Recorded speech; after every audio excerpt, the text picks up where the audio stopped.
오늘의 사건 반장입니다. 시험관 시술을 통해 낳은 아들이 친자가 아니라는 사실을 알게 된 부부가 병원을 상대로 소송을 벌이고 있다는 제보가 들어왔습니다. 병원 측은 아내가 자연 임신을 했을 수도 있다는 주장을 하고 있으며 해당 의사는 모르쇠로 일관했고 잠적한 걸로 알려졌습니다. 유명 프랜차이즈 매장에서 덜 익어서 핏물이 흐르는 치킨을 받았다는 제보가 들어왔습니다. 문제가 된 치킨 한 조각만 교환하고 다시 튀겨줘서 본사 고객센터에 항의했지만 교환 처리했고 조리 과정에 문제가 없었다는 입장입니다. 뾰로롱 안녕하십니까. 자, 이자연 기자. 정말 이 연예 뉴스 정말 따끈따끈한 류준열 그리고 한소희 씨 열애설이 지금 터졌습니다. 그렇습니다. 그 하와이에서요, 두 사람이 같이 있다는 목격담이 SNS를 통해서 터졌고요. 소속사도 뭐 개인 일정이라고만 하지 딱히 확인을 해주지 않으면서 그 열애설이 굉장히 좀 증폭되고 있는 모양새입니다. 자, 그런데 저 열애설에 대해서 류준열 씨와 옛날에 사귀었던 혜리 씨가 뭐라고 또 이렇게 전 연인 혜리 씨가 하와이 야자수 사진을 올리면서 재밌네 이렇게 올렸습니다. 하와이 야자수. 하필이면 하와이 야자수. 하필이면. 재밌네 세자. 자, 그런데 저게 나오니까 또 한소희 씨가 또 뭐라고 했어요? 5시간 반 만에 스토리를 올렸는데요. 일종의 답이 있었습니다. 저는 뭐 애인 있는 사람을 좋아하지도 타인의 연애를 회방하지도 않습니다. 저도 재밌네요 라고 남기면서 이거 일종의 답한 거 아니냐 이런 해석들이 나오고 있는 상황입니다. 그렇군요. 이거 정말 좀 파장이 길게 갈 것 같은 예감이 듭니다. 자, 진실 추적자 사건 반장 시작합니다. 가족 여러분 정말 감사합니다. 자, 지금 시간대로 옮기고 단 나흘 만인 어제 시청률이 말이죠. 3.4%. 예전 시간대 시청률을 거의 회복했습니다. 정말이지 유례를 찾을 수가 없는 회복 속도인데요. 이건 우리 사방 가족 여러분들의 사랑과 성원, 의리가 아니고서는 설명할 길이 없는 것이겠죠. 자, 이 감사의 마음을 담아서 오늘 출연자 소개해 올리죠. 이자연 기자, 박준 변호사, 박상희 한국열린사이버대 교수, 김은배 전 서울경찰청 팀장, 그리고 박준의 수원 선생님 나오셨습니다. 안녕하세요. 안녕하십니까. 예. 친구랑 오랜만에 만나서 수다 떨다가 둘 다 사반 가족인 걸 알게 됐네요 하신 송예은, 심나영님, 사반 처음 봤는데 이거 꽤 재밌네요 하신 이지훈, 박세민님. 자, 사진 보여주시죠. 우리 딸 한예서가 사반 시청률 4.5%를 저렇게 기원하고 있습니다 하신 한명희님. 아유 귀여워라. 자, 고속도로 단체 관광버스에서도 사반 보고 있습니다 하신 김종현님. 또 사진. 미니언즈들과 함께 사반 본방사수 하신 포항의 이연희님. 자, 사반 방송 시간 짧아져서 너무 슬퍼요 하신 나빛나 조승희님. 우리 신랑 박희준 씨 퇴근길에 오다 주웠다면서 화이트데이 초콜릿을 주네요. 으이그 깍쟁이 하신 이혜숙님. 자, 희윤이, 소윤이 이모 김은재님. 고향 사시는 74살 할머니 이혜숙님, 김샛별님, 박민솔님, 김순봉님 모두 사랑합니다. 자, 재미는 물론 의리로 함께하는 아싸사반 뉴스 755. 은배 팀장님 늦었어. 자, 대한민국과 전 세계 동포 가족 여러분의 시선을 모아서 출발합니다.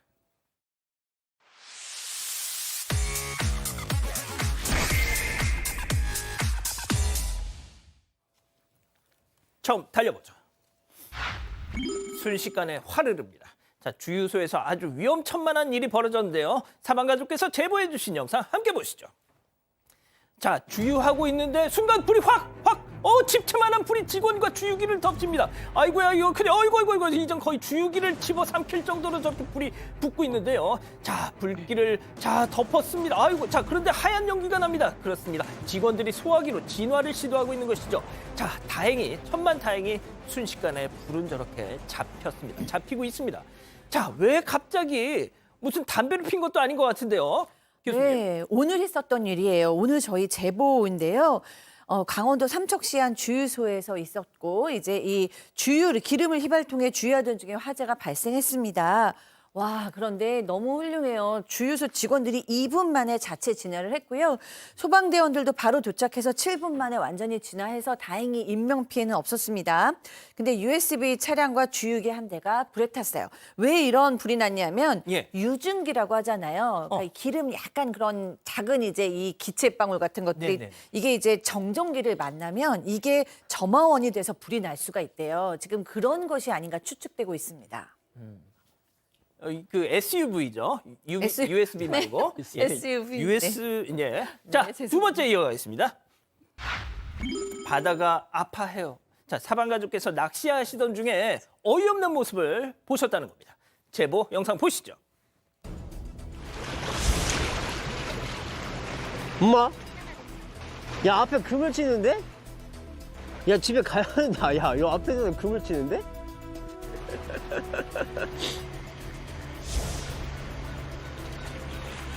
야, 여기서 그냥 그물 던지고 가버리네? 아. 폐그물 동아리 버린 거네. 폐그물 버렸네. 부표가 없는 거야. 세상에 폐그물을 바다에 냅다 버리다가 마침 낚시 유튜버 카메라에 딱 걸렸습니다. 아니, 바다가 삶의 터전인 양반들이 저렇게 쓰레기를 버리면 어떡해. 그렇습니다. 충남 서천군의 홍원항이라고 있는데요. 홍원항 방파제에서 그 제보자이신 유튜브가 낚시를 하면서 라이브 방송을 하는 중인데 갑자기 알다시피 작은 어선이 나타나가지고 그물을 싹 버린 거예요. 자, 그런데 그물을 왜 버렸냐 그러면은 원래 이제 그 항구 주변이라든지 방파제 주변에서는 그물을 내릴 수가 없어요. 그리고 아까 유튜브가 지적을 했지만 사실상은 그물을 내리면은 부표를 달아야 되지 않습니까? 아, 맞아요. 부표를 안 했어요. 그러니까는 그러니까는 유튜버가 보기에는 저 어선에서 낚시를 방해하려고 폐 그물을 버린 거 아니냐 그렇게 확신하고 있는데요. 내용이 뭐냐면 아마 방파자에서 그 낚시꾼들이 와서 낚시하는 거를 그 업 종사자들이 볼 때 좀 못마땅하거든요. 왜 우리가 어선이 고기 잡는데 니네가 잡아가냐 이것이 못마땅하니까는 가끔 저렇게 폐 그물을 버리긴 합니다. 그 때문에 폐 그물을 버리게 되면 사실은 어선 사고도 나고 문제가 많은데 저걸 버리게 되면 낚시가 왜 안 되냐면 그물이 가라앉으면 낚시반이 들어가면 거의 걸리잖아요. 낚시가 예. 안 되는 거예요. 그렇기 때문에 저렇게 폐 그물을 버리게 되면은 환경관리보호법으로 아마 해양 환경관리법으로 이제 처벌하는 걸 알고 있는데 어찌됐든 낚시를 한다 하더라도 저런 폐 그물을 버리시면 절대로 안 되겠습니다. 알겠습니다. 자, 이번에도 사방가족께서 제보해 주신 영상 보시죠. 자, 이곳은 배 가판입니다. 두 남성이 난간 앞에서 흡연 장렬 중. 자, 그런데 말이죠. 담뱃재를 터는 건지 손을 난간 밖으로 저렇게 삐직 얼굴로 손을 갖다 대더니 뭔가 휙한 것 같죠? 난간 바깥으로. 자, 뭐 날아갔어. 자, 옆에 있던 남성도 바깥으로 내미는데 손을. 그렇습니다. 바다에다가 담배꽁초를 투기하고 있던 겁니다. 저런 짓을 하니까 생선 뱃속에서 쓰레기가 막 나오는 거 아니겠습니까? 네, 이번엔 지난해 12월입니다. 인천 중구의 구읍배터에서 월미도를 경유하는 배에서 목격이 된 장면인데요. 이후에 저 두 사람이 구청으로 들어가는 장면까지 목격했다고 합니다. 그러니까 둘이 구청 직원으로 추정이 되는 상황입니다. 아하. 제보자가 어쨌든 저 영상이 그대로 남아있잖아요. 그 영상을 토대로 해서 해양폐기물관리법 그리고 폐기물관리법으로 각각 신고를 했습니다. 그런데 후자는 일단 인정이 돼서요. 저 두 사람이 각각 과태료 5만 원씩을 물게 됐는데 해양폐기물관리법의 경우에는 담배꽁초를 입으로 삼켰을 가능성도 있다라고 해서 처벌이 이루어지진 않았다고 합니다. 그래도 일단 선원 대상으로 관련 교육 진행하고요. 금연구역 스티커 부착하겠다는 답변을 받긴 받았습니다. 최근에 제보자가 배를 다시 이용할 일이 있었는데 그때 이 선원이 그때 구청 직원이 바다에다가 담배꽁초 버렸다가 신고 들어갔더라. 그런데 그 뒤로 배에서 흡연을 안 하니까 너무 좋다. 이런 얘기까지 했다는 겁니다. 제보자는 조만간 그 경범죄 처벌법으로도 신고를 할 예정이라고 전했습니다. 그렇군요. 자, 다음 또 이어가죠. 주차장에서 벌러덩입니다. 자, 주차장에서 벌어진 아찔한 순간 만나보시죠. 자, 바닥에 물기가 흥건한 주차장. 자, 운전자가 가려웠는데 그때 아우 세상에. 아이고야. 아이고 슬리퍼도 물 지금 뭐 날아가고 막 뇌진탕일까요? 넘어진 상태로 팔만 움직이고 아이고 지금 일어나셨네. 아유 좀 좋아. 자, 지금 어떤 사람이 지금 다가와서 상태를 막 살피고 있는데 아유 뒷자리로 저렇게 자리를 옮기게 합니다. 자, 저대로 15분이나 누워 계셨다던데 많이 다치셨을 것 같아요. 자, 크게 미끄러진 상황입니다.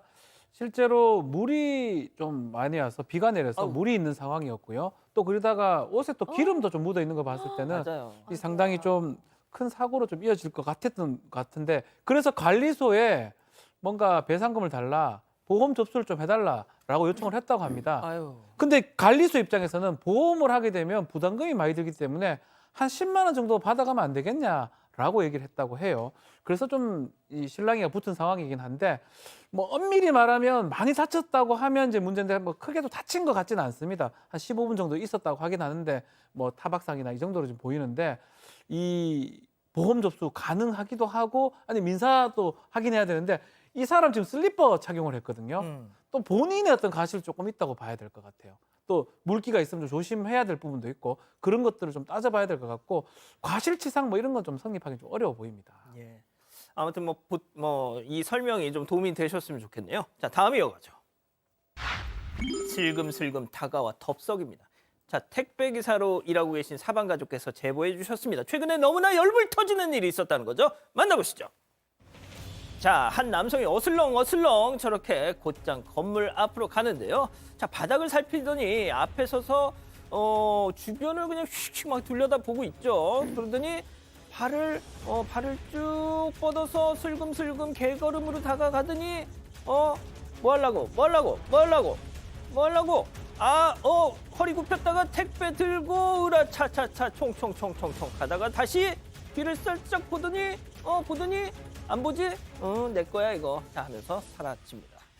자, 자기 택배 가져가는 거라면 왜 저렇게 눈치를 보겠습니까? 도둑놈입니다. 네, 지난 4일이고요. 경기 수원 장안구의 한 가게에서 벌어진 택배 절도 사건입니다. 그 제보자는 택배 기사입니다. 고객이 택배가 없다고 연락을 해서 경찰에 일단 신고를 했습니다. 저 물건이 9만 원짜리 여성 의류였는데 이 제보자는 배달 건당 1,000원도 안 되는데 지금 물건값을 고스란히 물어내야 하는 처지가 됐다고 얘기했습니다. 그런데 신고했잖아요. 경찰이 주변에 CCTV가 없다고 하더라는 겁니다. 너무 답답한 마음에 제보자가 직접 인근을 확인해 보니까 CCTV 2대가 있었다는 겁니다. 그래서 직접 확보를 해서 그 영상을 경찰에 전달을 했는데요. 잡히겠거니 하고 있었는데 며칠 뒤에 경찰이 그 택배 잃어버린 고객한테 연락을 해서는 이거 이렇게 해결하지 않고 그냥 그 택배 업체 통해서 보상받을 수는 없는 건가요? 라는 얘기를 했다는 겁니다. 이 얘기들은 이 제보자는 경찰이 수사 의지가 별로 없는 것 같다 하면서 답답해하고 또 분통을 터뜨리고 있는 상황입니다. 그렇군요. 자, 마지막 사연으로 가보죠. 나는 누구 여긴 어디입니다. 자, 사방 가족께서 우리 가족 여러분들의 집단 지성의 판단을 받아보고 싶으시다면서 제보해 주셨는데요. 자, 일단 들어보죠. 네, 그 불임인 남편이랑 사이에서 아이가 생겼는데요. 시어머니가 제보자의 불륜을 의심하고 있다는 사연입니다. 이 남편은 몇 년 전에 병원 검사 받으러 갔다가 정자가 2개밖에 없다 이런 충격적인 얘기를 듣습니다. 그러니까 사실상 불임에 가깝다는 얘기를 들은 건데 그래서 사연자가 전립선에 좋다는 토마토를 정성껏 손질하고 갈아서 매주 먹였습니다. 그런데 이게 효과가 있었던 건지 아이가 생기면서 결혼을 서두르게 됐다는 거죠. 출산이 지금 다음 달입니다. 그런데 갑자기 이 시어머니가 주변에서 그러는데 그애 내 손주 아닐 수도 있다더라 하시는 겁니다. 너무 당황스러워서 무슨 말씀인지 전혀 모르겠다. 이상한 말씀 하지 마시라 했는데요. 끝까지 난 원래 단 1%의 의심도 없었는데 주변에서 자꾸 그런 얘기를 하더라고 하면서 걱정을 가장한 의심을 거두지 않으신다는 거죠. 사연자는 정말 맹세코 당당합니다. 너무 화가 나서 그럼 낳고 친자 검사하겠다. 대신 앞으로 손주 보실 생각 하시지 마셔라. 엄포를 놨습니다. 이 남들 하는 말을 고지고대로 받아들이고 사연자에게 따지셨던 거라서 너무 기분이 나쁜데 이거 과민 반응하는 거냐는 고민입니다. 자, 이론의 여지가 있을까 싶기도 한데 말이죠. 자, 기다리고 기다리셨던 푸처 핸즈업 타임 유튜브 JTBC 뉴스 채널과 사건 반장 독립 채널에서 6천여 분의 우리 가족 여러분 함께하고 계신데요. 채팅창에 OX로 함께 참여해 보시죠. 먼저 시어머니입니다. 예, 아들 부실하게 낳은 내가 큰 소리는 못 치겠다마는 솔직히 너 신랑 씨 없는 수박이긴 하잖니. 토마토가 아니라 토마토 하레비를 먹였어도 없던 씨가 생긴다는 게 그게 말이 되냐? 너도 불쾌해하지만 말고 내 입장도 좀 생각해봐라. 그런 말이 있잖니. 합리적 의심 동그라미. 그렇군요. 자, 좋습니다. 다음 사연자 며느리입니다. 어머니 그게 며느리한테 하실 말씀이에요. 제가 임신하려고 은배 씨랑 얼마나 노력했는지 아시면서 그런 말을. 토마토를 하도 먹여가지고 은배 씨가 이제 빨간 것만 보면 토가 쏠린대요. 세상에 저야 그렇다 치더라도 아들 생각해서라도 그런 말씀하시면 안 되죠. X입니다. 자, 팀장님부터 가볼게요. 그렇습니다. 시어머니가 의심하는 건 말이 안 되는 게 뭐냐면 지금 며느리예요. 며느리가 지금을 불륜을 했다는 거랑 똑같은 말을 하는 겁니다. 어찌됐든 며느리가 임신했으면은 잘 나라고 그러고 축하한다고 그러고 해야 되는데 불구하고 저렇게 의심 가는 발언을 했다는 것은 며느리로서는 이제 참을 수가 없는 것이죠. 제가 보기에는 저렇게 말하는 마음의 의심이 있다 하더라도 절대로 입 밖에 내서는 안 될 말을 시어머니 했기 때문에 시어머니 저런 말 하시면 안 되는 겁니다. 그렇군요. 자, 교수님.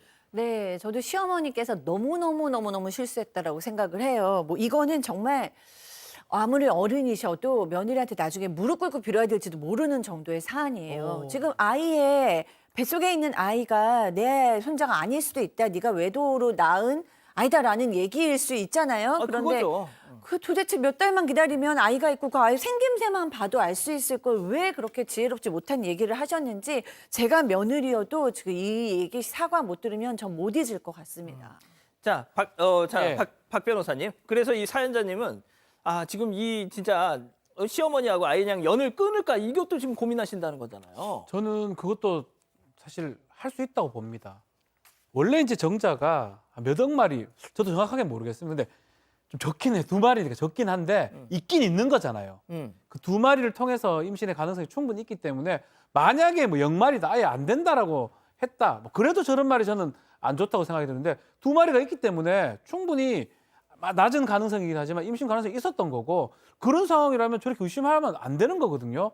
더 나아가서 의심을 안에 갖고 있는 걸 밖으로 내보였어요. 그게 가장 문제고요. 그렇다면 똑같이 안에서 불만 갖지 말고 며느리가 시어머니한테 얘기하셔도 됩니다. 시어머니 나한테 그런 말씀 하셨잖아요. 왜 그러셨어요? 잘못됐습니다. 라고 얘기하셔도 저는 큰 문제 없다고 봅니다. 이야, 아무튼 참 충격적인 사연인데 우리 가족 여러분들은 뭐라고 하십니까? 네, 일단 햄버거자님 생각은 할 수 있지만 입 밖으로 할 말이 있고 안 할 말이 있습니다 하셨고요. HYM님 시어머니 왜 남의 말만 믿으실까요? 낳았는데 친자 맞으면 어쩌시려고요 하셨습니다. 하지만 멍멍님은요. 솔직히 다들 착한 척하지만 자기가 시어머니 입장이면 의심될 수 있죠. 맘속으로 그러는 것보다 차라리 터놓고 물어보는 게 나은 것 같아요. 또 이런 의견도 있긴 있었습니다. 그렇군요. 좋습니다. 사건반장 제보 메일과 카카오톡 사건반장 제보 채널에서는 가족 여러분들의 많은 사연과 제보 기다리고 있습니다. 자, 경기도 평택 사시는 박경민님 보고 계신가요? 어제 남편 한기열님의 생일이었다고요. 자, 소고기 미역국에 수육전골 등등 신랑 좋아하는 음식 잔뜩 차려놓고 퇴근만 기다리고 있었는데 갑자기 야근 당첨. 자, 그래가지고 이렇게 사건반장 보시면서 혼밥을 아이고 저거 봐, 저 비빔밥 드셨구나 저거. 자, 폭풍 흡입하셨다는 거죠. 그래서 오늘 이 시간 다시 준비하려고 했더니 또 야근. 그래서 또 혼밥. 너무 속상했지만 여보, 그래도 내일 점심은 무조건 같이 먹자. 약속. 하는 신랑 말에 좀 전에 마트 가가지고 장 보고 오셨답니다. 자, 박경미, 한기열 부부님 내일 점심에 좋은 시간 보내세요.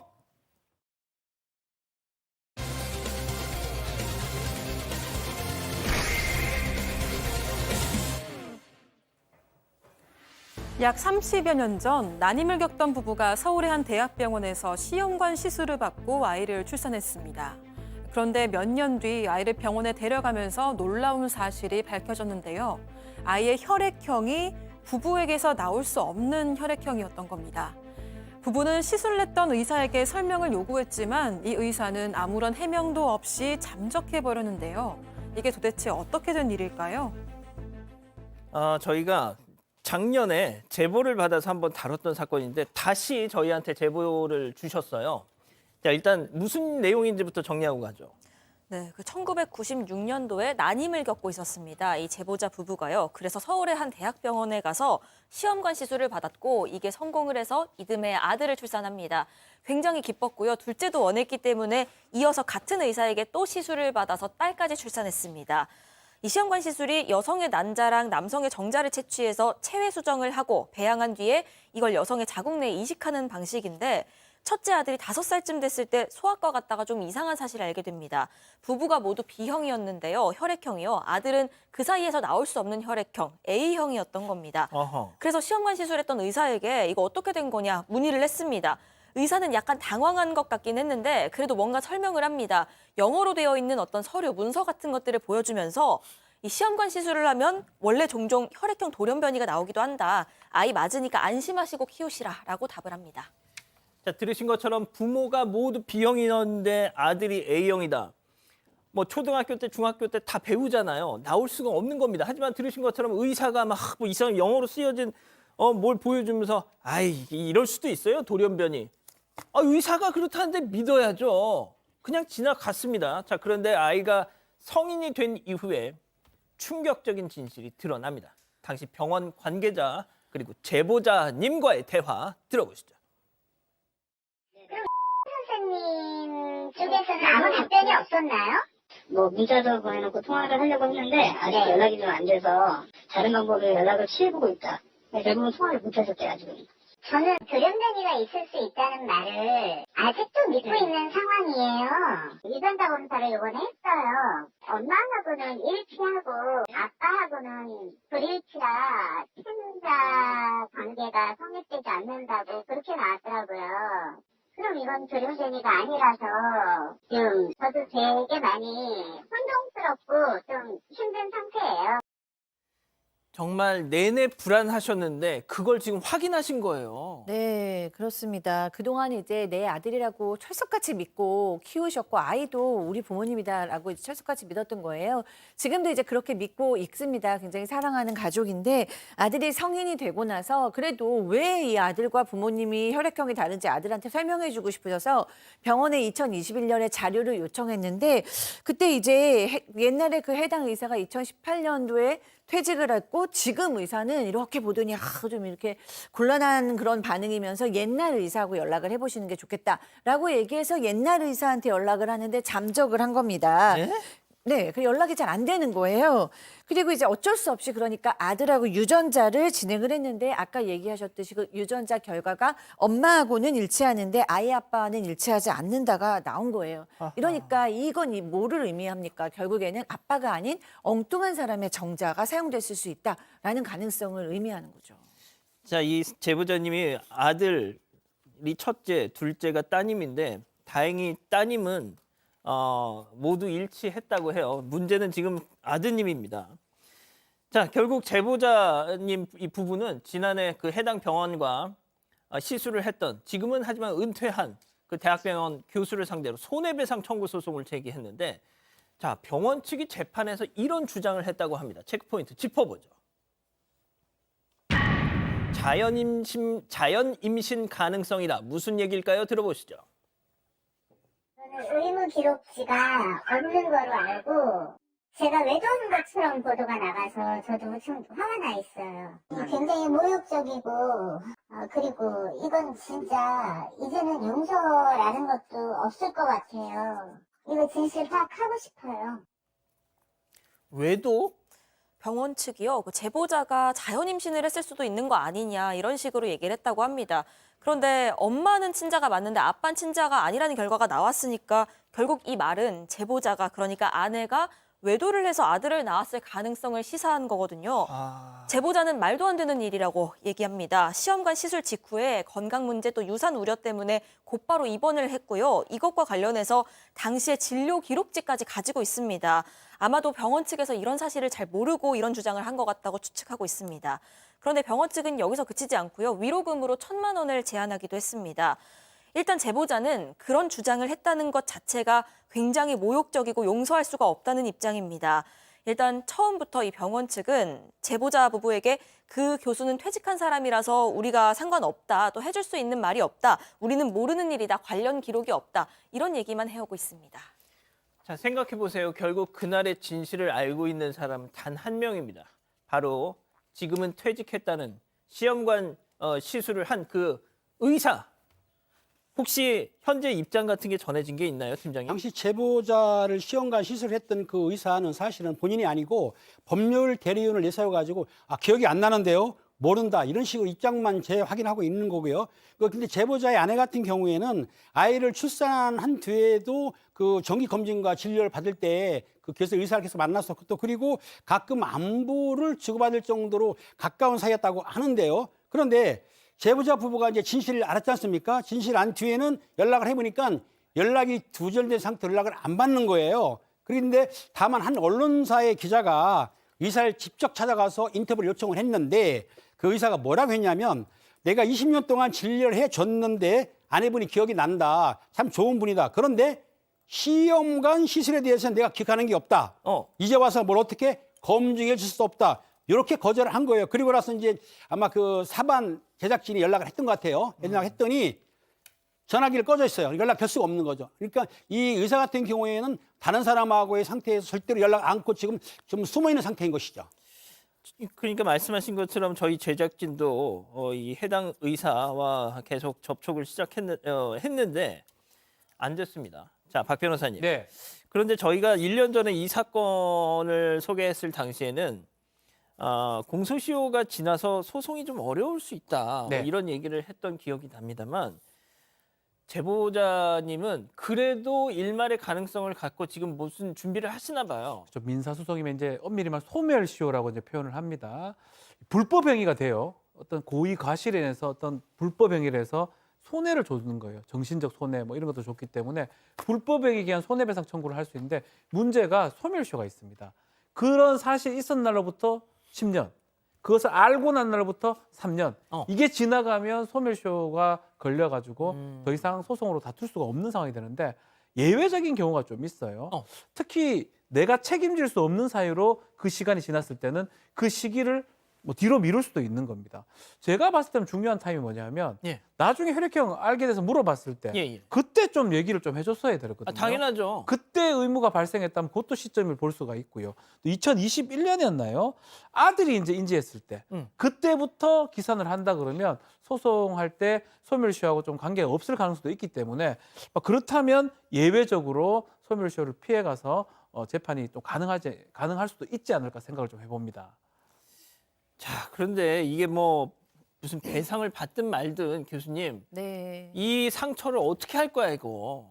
그러니까 이 상처가 진짜 너무 답답하고 무슨 답이 있을까라는 생각이 들어요. 일단 지금 이 아들은 모든 걸 다 알고 있고 당연히 지금 부모님은 내 부모님이다라고 생각을 하고 있고 또 부모님도 우리 아들의 받을 생길 혼란을 걱정을 하고 있고 서로 걱정을 하고 있는데 그러면서도 그 마음속에서는 정말 내 자식은 어디에 가서 무슨 고생을 하고 있지 않을까? 정말 내 부모님은 누구일까? 이런 것도 이중적으로 고통을 안 느낄 수가 없잖아요.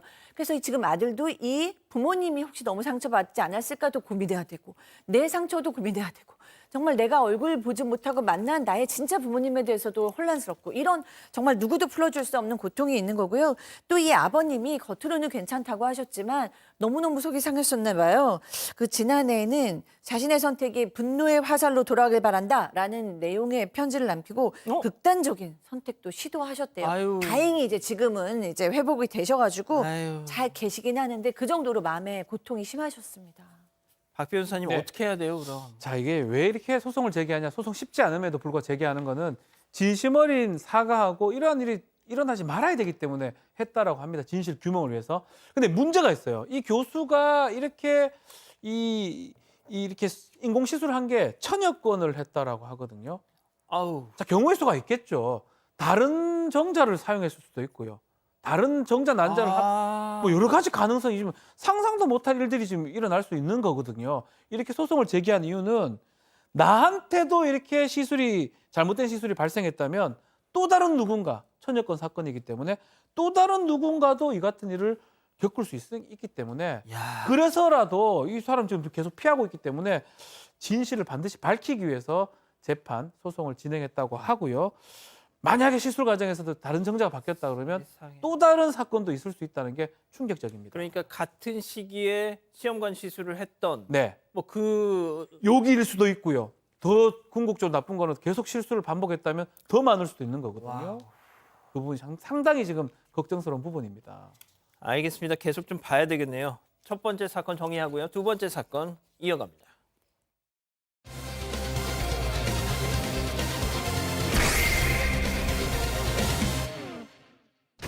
유명 프랜차이즈 매장에서 덜 익어서 핏물이 흐르는 치킨을 받았다는 제보가 들어왔습니다. 문제가 된 치킨 한 조각만 교환하고 다시 튀겨줘서 본사 고객센터에 항의했지만 교환 처리했고 조리 과정에 문제가 없었다는 입장입니다. 무슨 상황이었는지 알아봅니다. 자, 사반 가족께서 제보해 주셨는데 치킨을 드시다가 저렇게 봉변을 당하셨다. 네, 제보자가 30대 남성인데요. 치킨을 굉장히 좋아하고요. 치킨집에서 실제로 일까지 하고 있습니다. 그러니까 관련 업계 종사자입니다. 바로 어제 있었던 일입니다. 자정 넘은 시간에 한 대형 프랜차이즈 매장에 들릅니다. 좀 출출해져서요. 이 다른 매장에서 좀 치킨을 사 먹어보고 싶어서 다른 매장을 들렀다고 합니다. 대형 프랜차이즈 매장이었는데 치킨 반마리를 주문을 했습니다. 치킨 4조각이 나왔습니다. 그런데 제보자가 매장에서 첫 조각을 먹기 시작을 했는데요. 허벅지 부위였는데 뼈 부분이 너무 차가운 겁니다. 그래서 처음에는 여기까지는 그래도 살펴보니까 다 익기는 한 것 같고 뭔가 냉동이어서 그런가 보다 싶어서 넘어갔고요. 다음 조각을 계속 먹고 있는데 세 번째 치킨 조각을 한 입 딱 깨무는 순간 이거는 뱉지 않고는 버틸 수가 없었다고 합니다. 그렇습니다. 뭔가 입안에서 팍 터졌다는 거죠. 체크포인트 짚어보죠. 육즙이 터진 게 아니라 핏물이 터졌다. 자, 제보자 얘기 직접 들어보시죠. 치킨 4조각짜리를 제가 주문했는데 그 뼈 부분이 엄청 차가운 거예요. 냉동락을 튀기니까 그런가 보다 하고 그냥 먹었단 말이에요. 근데 이제 두 번째 이제 허벅지 부분을 먹었을 때 핏물이 고여져 있더라고요. 그리고 이제 제가 눌렀을 때 핏물이 나왔어요. 그러니까 이게 핏물이 어느 정도 나왔냐면요. 그러니까 딱 봐도 덜 익은 거, 그 핏물이 어느 정도, 그러니까 눌렀을 때 핏물이 쭉쭉 셀 정도로 나왔어요. 자, 우리 박 변호사님이 또 치킨 감별사 네, 아닙니까? 치킨 사실 마치고 바로 치킨도 먹고 싶은 생각이 또 들 정도로 매우 치킨을 좋아합니다. 자, 치킨을 좋아하는 입장에서 사실은 저도 저런 거 한번 먹어본 적도 있긴 합니다. 저 정도까지는 아니지만 사실은 살짝만 한 번만 배물어도 알 수 있어요. 어느 정도인지. 저건 거의 육회 아닌가요? 저거 핏물이 죽죽 떨어지면 안 되는데 좀 전문 용어 좀 하나 써보겠습니다. 아마 네. 이 제보자도 치킨 전문가인 것 같아요. 튀기는 맞아요. 전문가. 예, 예. 이 핑크 컬러라고 얘기를 합니다. 핑크 컬러. 이 뭐냐면 속살 자체가 조금 불구스름한 경우도 있어요. 약간 맛있어요, 그거는. 핏물이 아닌 핑크 색깔 그 속살이 있을 때 그거는 사실은 뭐 또 그걸 또 좋아하는 사람도 있거든요. 그걸 먹을 수가 있는데 지금 핏물이 뚝뚝뚝 빨간 핏물이 떨어지는 거는 덜 익은 상태다라고 보는 거고요. 그러기 때문에 사실은 좀 불만이 있는 거고 실제로 치킨 좋아하는 사람들은 한 번만 비먹으면 알거든요. 허벅지 살은 뭐 상당히 선호하는 부위 아니겠습니까? 아마 이 치킨 전문가 입장에서는 좀 충격을 받은 것 같습니다. 바로 직원을 찾아가야죠, 교수님. 그럼요. 저 정도 피가 있는 치킨을 어떻게 먹어요. 그래서 그러니까. 네, 직원한테 가서 뭐 이거 딱 보여주니까 뭐 죄송하다라고 하면서 그냥 별로 심각하지 않게 그러니까 이거 다시 튀겨드릴까요? 이렇게 물어보시는 거예요. 근데 보통 이제 이 제보하신 분도 치킨 업계에서 일을 하시니까 어머 괜찮으세요? 뭐 속은 안 괜찮으 뭐 안 아프지 않으세요? 뭐 병원은 안 가보셔도 되죠? 뭐 이런 얘기는 뭐 기대도 안 했지만 당연히 하지도 않았고요. 그냥 이거 하나만 튀겨드리면 돼요. 뭐 이런 식으로 얘기를 해서 이제 기분도 좀 나쁘시기도 하셨고 더 이상 밥맛 떨어지잖아요. 그래서 그냥 집에 갈 거니까 이거 핏물 나는 치킨하고 또 아까 먹던 치킨도 있어요. 이거 그냥 싸주세요라고 얘기를 했어요. 근데 이제 매니저가 나오더니 넉넉하게 싸드렸습니다. 이렇게 얘기를 하는 거예요. 그래서 포장된 상자를 줬다고 합니다. 넉넉하게 튀겨드렸어요. 그래서 그래도 자기들도 좀 미안해가지고 몇 개도 좀 줬나 보다 생각을 하셨겠죠. 자, 그런데 집에 와서 상자를 딱 개봉하는 순간 뒤통수를 한 대 더 맞은 기분이셨답니다. 얘기 들어보시죠. 일단 치킨 다리가 하나가 남아가지고요. 그 다리 하나랑 뭐 거기서 뭐 치킨을 더 튀겨주신다길래 그거랑 같이 해서 포장해달라고 했는데 저는 넉넉하게 튀겨주신 줄 알고 집에 와서 포장을 열어봤더니 먹었던 그 다리, 그 남았던 다리 하나랑 치킨 한 조각을 더 튀겨주신 거예요. 근데 넉넉하게 튀겨주셨다고 하셔가지고 저는 몇 분이 더 주셨구나 생각했었는데 이 일을 제기하니까 넉넉하게 튀겨드렸다라고 말장난으로 말을 바꾸시더라고요. 그러니까 넉넉하게 치킨 튀겨드린 게 아니라 오랫동안 튀겨드렸다. 시간을 넉넉하게. 그렇습니다. 제보자가 집에 와서 치킨 상자를 열어봤더니 아까 핏물 났던 그 치킨 그 안에 한 조각하고 그리고 자신이 먹다가 남긴 치킨 한 조각 이렇게 총 2조각이 끝이었다고 해요. 아마 제보자 입장에서는 문제 안 삼았던 게 아마 넉넉하게 튀겼다고 그래가지고 아마 몇 개를 더 준 걸로 생각했던 것 같아요. 그런데 거기다 뭘 서비스 해주냐면은 음료수 한 개는 서비스를 했다고 합니다. 그러니까는 이 자기가 건강하다고 하더라도 핏물 같은 걸 먹게 되면 식중독에 걸릴 수 있지 않습니까? 근데 큰 이상은 없다고 하지만 그렇다고 한다면 진심 어린 사과를 하든지 아니면은 아까 넉넉하게 드시 치킨을 몇 개라도 넉넉하게 드렸으면 좋을 텐데 이것도 안 주고 그냥 말장난 했다고 보니까 이 제보자 입장에서는 정말 참을 수 없을 정도로 분노가 확확 끌어오른 거예요. 자, 그래서 본사 고객센터에 항의를 하셨는데 더 황당한 얘기를 들었다는 거죠. 실제 통화 내용 잠깐 들어보시죠. 성과점 조리 과정 중에 해당해서 들어가는 작업 중에 90% 이상 이게 익혀져서 나가는 부분이기 때문에 제품이 서리거나 그렇지는 않다라고 말씀을 드린 거고요. 왜냐하면 정부에서 또 추가적인 9분 이상에 해당하는 쿠킹 작업이 진행이 됐기 때문에 말씀드린 거고, 그리고 정부에서는 제품에 하자가 있다라고 하면 소비자 기본법에 의거해서 교환 또는 환불을 하게끔 되어 있는데 고객님이 교환을 받으셨기 때문에 자, 교수님. 그러니까 결국 치킨 한 조각 교환해줬으니까 이걸로 그냥 끝내자. 아, 그러네요. 네. 대형 프랜차이즈에서 왜 이런 식으로 응대를 했는지 모르겠는데 저희 저 사진 보면 피가 그대로 있어요. 무슨 육회도 아니고 병 걸릴 수도 있어요. 저 정도 핏물 나오는 거 먹으면. 근데 이제 전문가니까 이거 문제 제기를 하신 거고요. 사실 뭐 애들, 청소년 같은 경우에는 그냥 먹었을 수도 있죠. 그러면 병이 날 수도 있어요. 왜 병이 났는지도 모르면서 그냥 아플 수도 있는데 이 치킨업계 고객센터에서 적어도 사진을 보고 이런 문제의식을 느껴야 되는데 지금 보면 변명에 좀 급급한 건 사실이에요. 그러니까 선조리 과정에서 90% 이상 익혀져서 가기 때문에 게다가 이제 또 매장에서 9분 더 쿠킹하기 때문에 아무 문제가 없다. 근데 이제 제보자께서 핏물이 터졌다라고 얘기를 하니까 그거는 혈관의 상태에 따라서 다를 수 있다라면서 얘기를 하셨고 그거에 더해서 정말 납득하기 어려운 얘기를 하죠. 뭐라고 했냐면은 그때 교환 받아서 나가셨으니까 이제 더 이상 이런 의의를 제기하실 수 없어요라는 뉘앙스로 얘기를 하거든요. 그러니까 핏물을 본 고객 입장에서는 좀 여러모로 넉넉하게 튀겼다 이런 말도 그렇고 좀 불쾌할 수 있다고 봅니다. 그러니까 어떤 분들은 이거 보시면서 아유, 저 제보자도 좀 왜 이렇게 좀 뭐 저렇게까지 할 거냐라고 생각하실 수 있는데 박 변호사님, 예. 이 제보자분이 현업 종사자예요. 그렇죠. 그러니까 이게 용납이 안 되는 겁니다. 튀김을 5년간 튀겨온 전문가이기 때문에 말을 못 믿는 겁니다. 저도 튀김을 한 20년간, 30년간 먹다 보니까 이런 좀 생각이 좀 들어요. 충분히 튀겨라. 의심나면 충분히 튀겨라. 그러니까 맞거든요, 사실은.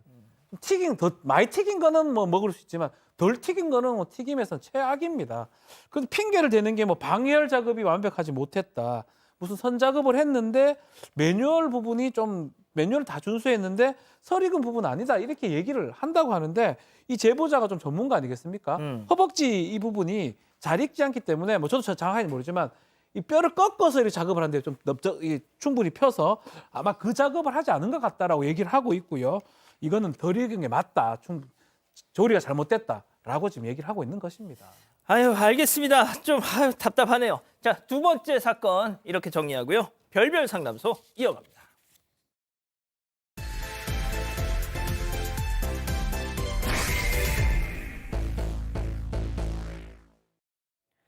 결혼 3년 만에 예쁜 딸을 품에 안은 30대 여성 남 씨. 이 세상 부러울 게 하나도 없을 줄 알았는데 뜻밖의 고민에 빠졌습니다. 복직을 앞두고 아이 맡길 곳을 찾아야 하는데 그 어느 곳도 마땅하지가 않은 건데요. 이런 상황에서 시어머니께서 흔쾌히 손녀를 맡아주시겠다고 나섰습니다. 그런데 어쩐지 남 씨는 굉장히 당황한 기색인데요. 시어머니에게 맡길 바에야 육아휴직이 나을 것 같다는 남 씨. 무슨 사연이 있는 걸까요? 자, 무슨 사연이 있는 겁니까? 일단 30대 여성 남모 씨의 사연인데요. 동갑 남편이랑 결혼 3년 차입니다. 이 맞벌이고요. 두 사람 다 직장 생활 잘하고 있었습니다. 그러다가 최근 딸을 낳아서 더할 나위 없이 행복한 시간을 보냈습니다. 그런데 이제 남 씨의 출산 휴직이 거의 끝나가고 있거든요. 그런 요즘에 고민이 생겼다는 겁니다. 복직을 하면 이제 아이를 어린이집에 보내야 하는데 막상 돌도 안 된 아이를 어린이집에 보낸다고 생각하니까 너무 짠하기도 하고 또 흉흉한 소식이 너무 많이 들리다 보니까 굉장히 좀 불안하기도 하다는 겁니다. 그래서 주변에서 누가 아이를 좀 맡아주면 좋을 텐데 상황이 또 여의치가 않습니다. 친정 어머니가 계시긴 한데 이미 남 씨 언니 집에서 같이 사시면서 조카를 봐주시고 계시기 때문에 그 남 씨 아이까지 봐주시기는 어려운 상황인 겁니다. 언니가 친정 엄마를 먼저 이렇게 인터셉트를 했네요. 그러면 남은 건 시어머니잖아요. 네, 근데 또 마침 시어머니가 근처에 살고 계시고 사이도 좋은 것 같아요. 전화도 아주 자주 하고 이제 손녀 보시겠다고 자주 들리신다고 합니다. 그 시어머니께서 이제 이렇게 얘기를 하시는 거예요. 복직할 날이 다가오니까 아유, 너 이제 복직해야 되는데 어떡하니? 이렇게 얘기를 하셔가지고 이 남 씨가 그러게요. 생각보다 아이 맡길 것도 없고 힘드네요. 라고 얘기를 하니까 시어머니께서 먼저 그럼 내가 봐줄까? 너도 휴직하긴 아깝지 않니? 그러면서 어렵게 들어간 직장인데 승진도 해야지. 그리고 또 애만 이렇게 보다가 너 산후우울증 걸리면 안 되니까 바깥 활동도 하고 이렇게 건강하게 지내야 되지 않니? 이렇게 얘기를 하셨습니다. 아유, 이런 시어머니 있으면 완전 땡큐죠, 뭐. 그렇죠. 그러면 어머니 너무너무 고맙습니다. 뭐 이렇게 해야 되는데 약간 이렇게 박수 칠 상황이 아니고 낯빛이 좀 어두웠다고 해요. 왜요? 뭔가 떨떠름해서 정확하게 대답을 못했어요. 어떻게 했냐면 말씀 너무 감사한데 어머니 힘드시잖아요. 저희가 죄송해서 한번 상의해 보겠습니다. 그이하고 라고 얘기하고 100% 확답을 하지 않았는데 저녁에 남편하고 상의를 합니다. 그 남편은 너무 좋아하죠. 야, 잘 됐다. 바로 복직해라. 라고 얘기를 했는데 남편이 내가 고민하는 포인트를 잘 모르는구나. 이렇게 남 씨가 생각을 했다고 합니다. 그 고민의 포인트가 뭔데요? 제 남씨는 차로 10분 거리에 시어머니 집이 있습니다. 그래서 한 달에 한 번씩 가게 되면은 그 시어머니가 밥도 차려주고 반찬도 차려주고 매우 살갑게 많이 잘했어요. 그런데 문제가 있습니다. 신혼 초에 이제 갔더니 시어머니가 밥을 차려줘가지고 밥만 먹기 미안하니까 이 며느리가 사실은 주방을 딱 가봤더니 기막힌 풍경을 보게 되었는데 내용이 뭐냐면 가스레인지를 보니까 주변이 너무 지저분해요. 아하. 그리고 또 그 설거지 끝난 접시들 있지 않습니까? 그릇 같은 거 보니까는 고춧가루가 묻어 있어요. 잘 안 닦은 겁니다. 그리고 냉장고를 열어가지고 이 접시나 그릇을 봤더니 끈적끈적해. 기름이 묻어 있는 거예요. 그러니까 아마 세척을 잘 안 하시는 분 같아요. 그리고 거실이나 방 같은 걸 봤을 때 그렇게 깔끔하진 않아서 그렇게 깔끔하진 않구나 생각은 들었는데 부엌이나 주방이 이 정도로 지저분하고 형편없을지는 몰랐던 것이죠. 아니, 그럼 며느리가 좀 뭐 청소해 주시면 되지 뭐. 근데 이것뿐만이 아니라요. 시가 갈 때마다 과일 같은 걸 잘 사들고 간다고 합니다. 근데 사과며 복숭아, 뭐 포도, 딸기 이런 과일들을 사가지고 가면 시어머니가 그걸 씻지도 않고 그냥 내주시고 본인도 아이고야. 막 드신다는 거예요. 그래서 너무 놀라서 어머니 과일 제가 좀 씻어올까요? 했더니 아유, 과일 너무 깨끗이 닦으면 당도 빠져가지고 맹탕된다 하시면서 본인은 씻지도 않은 과일 덥석덥석 드시고 아이고야. 하셨다는 거죠. 그리고 냉장고며 찬장이며 봐도요. 유통기한 지나서 오래된 식재료들은 기본입니다. 언제 만들었는지도 모를 음식들, 뭐 전이며 떡이며 이런 것들이 냉동실에서 성에 그냥 잔뜩 낀 채로 까만 비닐봉지에 맞아. 네, 그렇게 들어가 있기도 하고요. 생선 손질했던 도마를 안 씻고 또 그 위에서 김치도 써시고 과일도 써시고 경악스러웠던 적이 한두 번이 아니었다고 합니다. 박 변호사님, 저번에 우리 그 어린이집 그 예. 주방 보여주면서 참기름 이렇게 흐르다가 이 떨어지니까 한 거 있잖아요. 있었죠. 그런 거 예전 분들은 그러시죠. 약간 그런데 조금 더 심했던 것 같아요. 그러다 보니까 남 씨가 이 갔다 시가에 가가지고 뭘 먹고 오면 좀 속이 안 좋고 체하는 어떤 그런 느낌이 들기도 했다 그래요. 남편은 또 아무렇지 않게 또 왔다고 하고요. 좀 깔끔한 뭐 성격이 아니기 때문에 웬만하면 참아보려고 했는데 해도 좀 너무해서 어떨 때는 속이 안 좋아서 잘 못 먹겠습니다 이렇게 얘기한 적도 있고 집에서 뭐 먹고 왔습니다 라고 하면서 거의 안 먹는다고 합니다. 근데 한 번은 시가에 갔는데 다 같이 고기 구워 먹고 그럼 고기 구워 먹으면 상추 깻잎 같은 거 같이 먹잖아요. 그때도 안 먹다 하니까 유난 떤다는 소리를 좀 들었던 것 같아요. 다 씻어서 나오는 건데 왜 그렇게 얘기를 하냐라고 하면서 그 이후부터는 남편 몰래 본인이 다 한 번 더 씻고 설거지 새로 한 다음에 음식 담아낸다고 합니다. 근데 이렇게 지금 평생을 살아오신 시어머니한테 며느리가 어머니 이거 이렇게 하시면 안 돼요라고 막 역정을 낼 수는 없잖아요. 그런데 이런 시어머니가 아유, 우리 은배 내가 볼 거야 막 이러신다는 거 아닙니까 지금? 네, 그래서 사실 남 씨의 고민은 충분히 이해가 돼요. 왜냐하면 너무 애기인데 그 애기한테 막 농약 묻은 거 막 그냥 이유식 그냥 주시고 막 그러면은 사실은 이 아이 같은 경우에는 약하니까 장염도 걸릴 수 있고 또 감기도 걸릴 수 있고 면역력도 떨어질 수 있고 이제 엄마로서는 이 아이가 병이 날까 봐 너무너무 걱정스러운 거죠. 그래서 나 육아휴직을 더 내고 내가 집에서 애를 봐야 되나라는 생각이 들다가도 하하. 또 어떤 면에서는 그래도 우리 어머니께서 나를 너무 생각해서 이렇게 해주신 건데 어떻게 해야 되나 거절을 어떻게 해야 되나 지금 고민이 많습니다. 그렇군요. 자, 그럼 여기서 별별 상담소 오늘의 궁금증 짚어보죠. 자, 위생관념 없는 시어머니 아이를 돌봐주신다고 하는데 이거 어떻게 거절하면 되겠습니까, 팀장님? 이 거절하기가 쉽지 않은데 어떻든 간에 시어머니가 봐준다면 너무나 고마운 건 사실입니다. 하지만은 이 엄마들이 얼마나 신경 쓰냐면 그 젖병이라든지 젖꼭지 같은 거를 따로 삶으면서 손으로 안 잡아요. 그 잡는 거 끼끼를 했거든요. 이 정도인데 시어머니가 저렇게 그 위생관념이 없다고 한다면은 아이 건강도 문제가 되지만 이 며느리가 스트레스를 받아. 제가 보기에는 시어머니한테 맡기지 마시고 육아휴직을 하든지 어린이집을 좀 일찍 보낼까 하면 어떨까 싶은데요. 그렇군요.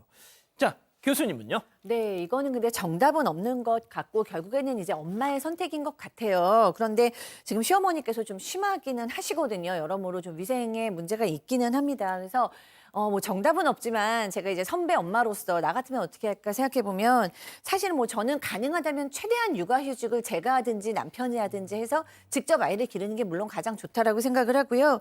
그 다음에는 사실은 저는 시어머니께서 길러주시는 것이 상당히 좋은 선택이긴 하다라는 생각이 있어요. 왜냐하면 위생 전문가 시어머니께서 지금 고집불통 나쁜 시어머니가 아니고 너무 며느리를 딸처럼 좋아하는 시어머니인데 몰라서 그러시는 거거든요. 그러니까 위생 전문가를 좀 만나게 하셔서 이게 본인한테도 얼마나 위험하고 아이한테도 얼마나 위험한지 이 문제가 해결이 안 되면 아무리 부모가 계셔도 시어머니가 계속 오셔가지고 참관을 하실 텐데 참견하실 때마다 괴로우실 것 같아서 이 부분을 좀 근본적으로 어머니께 아주 부드럽게 이 위생에 대해 좀 알려드리면 좋지 않을까 생각이 들고 그럼에도 불구하고 난 못 견디겠다 그러면은 굉장히 이렇게 좀 점잖게 어머니 상처받지 않게 잘 얘기를 해드리는 수밖에 없죠.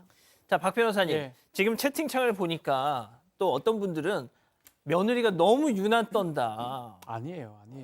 유난은 아닌데 저는 맡겨야 된다고 생각이 듭니다. 어머니한테 맡기는데 또 얘기하기도 쉽지가 않거든요. 그러면 그 하는 모습을 좀 보여드려서 좀 이렇게 해달라고 좀 부탁하는 것도 방법이고 사실 전 잘 모르겠습니다.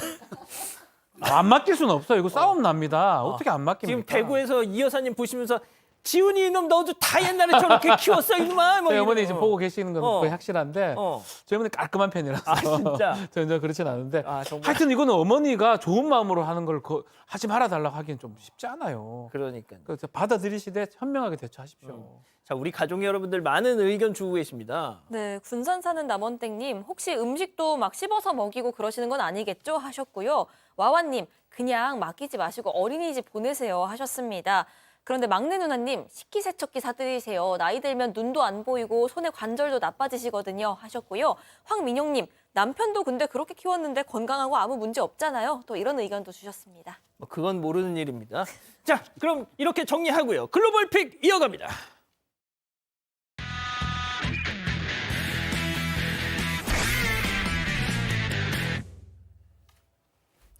사람 많습니다. 인도입니다. 인파가 모여있는 시장인데요. 뭐야? 한 대가 무서운 속도로 지나가죠. 하마터면 사람이 칠 뻔했습니다. 그런데 이 차 진짜 사람들을 향해서 돌진했습니다. 천막 아래에 있던 노점을 덮쳤고요. 그곳에 있던 수많은 사람들이 차에 치이고 말았습니다. 여기서 그치지 않았습니다. 문제 차량의 운전자는 또 한 번 사람들을 위협하듯이 후진했고요. 그대로 달아나 버렸습니다.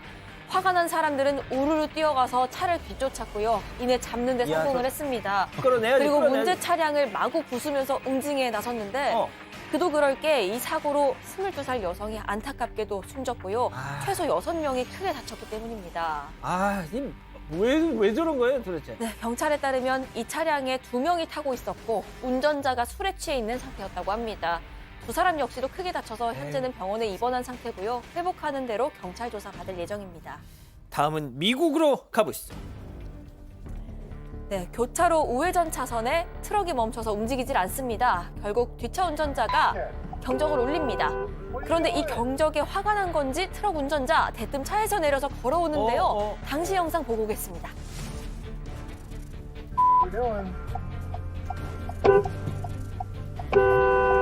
What are you doing? You're the one sitting on your phone doing other things. I wasn't on my phone. Really? No, I wasn't. Yeah, I saw you looking down doing everything else. No. Let me get your badge number. 네, 트럭 운전자는 열린 창문으로 주먹을 휘둘렀습니다. 얼굴을 세게 가격했습니다. 잘못한 것도 없이 한 대 맞은 기차 운전자. 흥분하지 않고 신고부터 했는데요. 폭행한 운전자를 잡은 경찰은 운전자 얼굴 보고 화들짝 놀랄 수밖에 없었습니다. 폭행한 운전자 얼굴 보고 놀랐다. 왜? 폭행범이 동료 경찰이었기 때문이었습니다. 아이고야. 시민을 지켜야 할 경찰이 시민을 때리는 일이 발생했던 거죠. 경찰은 뒤늦게서야 자기 잘못 인정했고요. 5일 정직 처분을 받았다고 합니다. 다음은 중국으로 가보시죠. 식당 종업원들이 손님이 먹고 간 테이블을 치우고 있습니다. 그런데 뜨거운 국물이 있던 냄비가 갑자기 빵! 터져 버리는데요. 폭발과 함께 냄비에 있던 뜨거운 국물이 종업원들에게 뜨거워. 확 튀고 맙니다. 놀란 종업원들 쉽게 다가가지 못하고 어리둥절해하죠. 그 와중에 한 번 더 빵! 국물이 사방팔방으로 튀어버립니다. 뭐예요 이거? 폭발한 냄비 안에는 웬 라이터 2개가 들어있었다고 합니다. 범인은 바로 이 손님들이었는데요. 식사를 마친 후 담배를 피운다고 라이터를 꺼냈는데 그 라이터를 냄비에 퐁당 넣었던 겁니다. 그리고 서서히 가열된 라이터, 폭탄이 될 수밖에 없었던 거죠. 그걸 거기다 왜요? 왜 그랬어? 다행히 화상을 입거나 다친 종업원들은 없었고요. 식당 주인은 화는 나지만 장사는 계속해야 하니까 차마 신고는 하지 못했다고 합니다. 다음은 최근 온라인에서 화제가 되고 있는 영상 함께 보시죠. 길거리에 개와 두 남성이 서로 뒤엉켜 있습니다. 개는 바닥에 누워있는 남성의 바지가랑이를 미친 듯이 물어 당깁니다. 얼마나 세게 잡아당겼으면 바지가 훌러덩 반쯤 다 벗겨졌고요. 남성의 속살이 훤히 드러나 버리고 맙니다. 아이고 그만. 사실 이 남성 폭행 혐의를 받고 있는 10대 용의자였고요. 자비 없이 남성의 바지를 벗긴 개는 바로 경찰견이었습니다. 바지에 간식이라도 숨겨놓은 건지 경찰에 만류해도 개는 놓을 생각을 하지 않습니다. 힘으로 잡아당기는 거, 잡아당기고 남성이 이제 놓아주는 모습을 이제 보이는데요. 자, 훈련 제대로 받았네. 제대로 받습니다. 경찰관의 불타는 투지로 용의자는 바로 체포가 됐고요. 경찰은 경찰견에게 칭찬합니다. 그렇군요. 자, 호주로 가보시죠. 동물입니다. 네, 바닷속인데요. 이 시커먼 무언가가 해변을 거니는 강아지를 노리고 있습니다. 천천히 강아지의 뒤를 노리면서 물속을 가르는데 이내 몸을 강아지 쪽으로 향해서 더 가까이 다가오기만을 기다리고 있습니다. 위험해. 강아지가 물가에 다가오자 엉금엉금 네 발로 접근하는 이것 맞습니다. 악어였습니다. 물속에 조용히 숨어서요. 먹잇감인 강아지를 노리고 있는 겁니다. 이걸 아는지 모르는지 강아지는 바다 냄새를 맡기 바쁜 모습입니다. 도망쳐! 그래도 다행히도 뒤늦게나마 눈치를 챈 걸까요? 이 강아지는 해변에서 멀리 떨어져서 다시 집으로 돌아갑니다. 이 모습을 찍은 드론 촬영자는 물론이고요. 영상을 본 많은 누리꾼들 운 좋은 강아지라면서 가슴을 쓸어내렸습니다. 온타리오는 미래 전기차를 만들기 위한 조건을 모두 갖추고 있습니다. 북미 최대 IT 클러스터 중 하나, 연간 6만 5천 명의 스템 전공 졸업자, 전기차 배터리 생산에 필요한 주요 광물을 모두 보유하고 있습니다. 온타리오, 당신의 혁신 파트너. 콘드로이친, 이젠 검증이 필요하겠죠. 어떤 콘드로이친인지, 충분히 콘드로이친을 담았는지. 기능성은? 그건 기본 아닌가? 관절이 기억할 만하네. 이름값이란 이런 것. 관절엔 콘드로이친 1200. 사랑하는 사건반장 가족 여러분, 행복한 주말 보내시고요. 저희는 다음 주 월요일에도 사반 750 저녁 7시 50분에 찾아옵니다. 안녕히 계십시오.